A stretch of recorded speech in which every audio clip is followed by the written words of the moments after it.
السلام علیکم ورحمۃ اللہ وبرکاتہ۔ دوستوں میں ہوں وسیم اکرم اور اس وقت دیکھ رہے ہیں آپ میرے ساتھ اب تک نیوز نیٹ ورک۔ دوستوں آپ کی جانکاری کے لیے بتا دوں کہ میوات کے بہت سے نوجوان ایسے ہوتے ہیں جو اکثر بیوی کی وجہ سے اس دنیا سے ہاتھ دھو بیٹھتے ہیں، اور انہی میں سے آتے ہیں ہمارے گاؤں کے ایک جنیش بھائی جو 8 تاریخ کو اس دنیا سے الوداع کہے۔ لیکن 8 تاریخ کے بعد میں اصل کھیل شروع ہوتا ہے 9 تاریخ۔ 9 تاریخ کو لڑکی کے ماں باپ لڑکی کو لکھا پڑھا کر تھانے لے جاتے ہیں اور اس پر ایسے بول بلواتے ہیں کہ لڑکے والوں پر کیس کرنا ہے، یعنی لڑکے والوں کو اب ایسے پھنسانا ہے کہ لڑکے والے کہیں کے بھی نہ۔ ایک تو ان کا بیٹا چلا گیا، اوپر سے ان کو پھنسانا بھی۔ تو معاملہ ایسے ہی آیا۔ 5 دن بعد میں جنیش خان کی اس کی ہی پتنی نے قبر کھدوائی، جس میں جنیش خان کا پوسٹ مارٹم ہوا اور ابھی تک اس کی رپورٹ نہیں آئی ہے۔ لیکن کل جنیش خان کے باپ سے میری بات ہوئی تھی اس معاملے میں پوری گہنتا سے کہ آخر کیا معاملہ ہے۔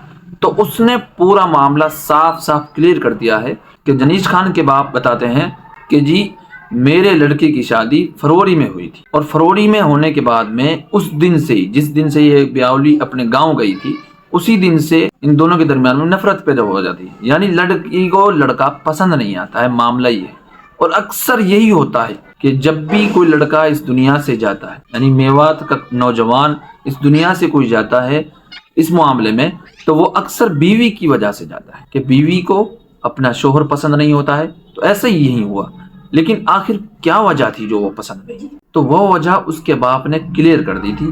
اس کے باپ نے بتایا کہ جی اس لڑکی کا جو چکر تھا وہ کسی اور لڑکے سے تھا، میرا لڑکا اس کو پسند ہی نہیں تھا۔ یہ چاہتی تھی کہ جنیش اس دنیا سے جتنی جلدی ہو سکے اتنا جلدی چلا جائے، لیکن آخر میں معاملہ یہاں تک پہنچ جاتا ہے 8 تاریخ۔ 8 تاریخ تک ایسے چلتے رہتی ہے، لیکن 8 تاریخ کو جنیش خان فیصلہ کرتے ہیں کہ اب مجھے اس دنیا میں نہیں رہنا ہے، اور 8 تاریخ کو اس کے ماں باپ وہاں نہیں ہوتے دن میں، شام کو وہ گھر آتے ہیں۔ اس کا باپ بتاتے ہیں، تو اس کے باپ نے بتایا کہ میں شام کو جیسے آیا، ہم نیند سے جوجھ رہے تھے اور نیند کی گہرائیوں میں ہم سو گئے، ہم کو کچھ نہیں پتا تھا کہ ہمارا بیٹا کہاں ہے، اور ان دونوں بہنوں کو پتا تھا کہ جنیش کہاں ہے اور کہاں جا رہا ہے۔ تو بڑی بہن نے روکا بھی تھا، لیکن چھوٹی بہن نے منع کر دیا کہ اس کو جانے دو کہ جاسو میرو یاسو پنڈ کٹ جاؤ۔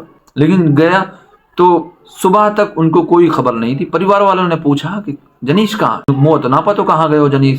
تو آپ اس فیصلے کو کریے کہ جس پتنی کا، جس بیوی کا شوہر اس کے گھر پہ موجود ہو اور رات کو وہ گھر پر نہ آئے، تو ایسا کیسے ہو سکتا ہے کہ وہ بیوی چین سے سو جائے اور وہ اپنے ساس سسر سے نہیں کہہ سکے؟ تو یہاں اس کا باپ بتاتے ہیں جنیش خان کے کہ جی مجھے کچھ نہیں بتایا، نہ میری گھر والی کو، نہ مجھے بتایا کہ جنیش کہاں گیا ہے۔ تو جب صبح پتہ چلتی ہے کہ جنیش خان تو اس دنیا سے الوداع کہہ گئے، تب معاملہ شروع ہوتا ہے۔ تو آخر میں معاملہ یہی تھا کہ اس لڑکی کا چکر کسی اور سے تھا۔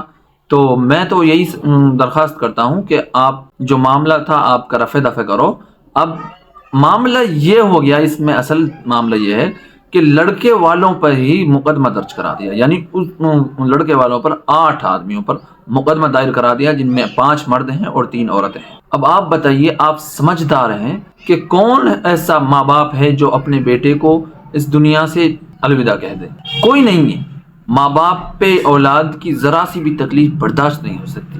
یہ تو بہت بڑا معاملہ ہے۔ تو آپ لوگ خود سمجھدار ہیں، آپ لوگ کامنٹ کر کے ضرور بتائیں کون غلط اور کون صحیح ہو سکتا ہے اس معاملے میں، اور ہاں اس ویڈیو کو زیادہ سے زیادہ شیئر کریں۔ اور بھی بھائی ایسے ہیں جو اس معاملے سے جوجھ رہے ہیں اور ایسے معاملوں میں پھنسے ہوئے ہیں، میں آپ سے درخواست کرتا ہوں اگر آپ کا کوئی ایسا معاملہ اٹک رہا ہے تو آپ میل کھیڑلا دارالقضا سے رابطہ کریں، یا پھر نوح کے بڑے مدرسے میں جا کر کے وہاں آپ جا سکتے ہیں۔ آپ کا معاملہ 100% حل ہو جائے گا۔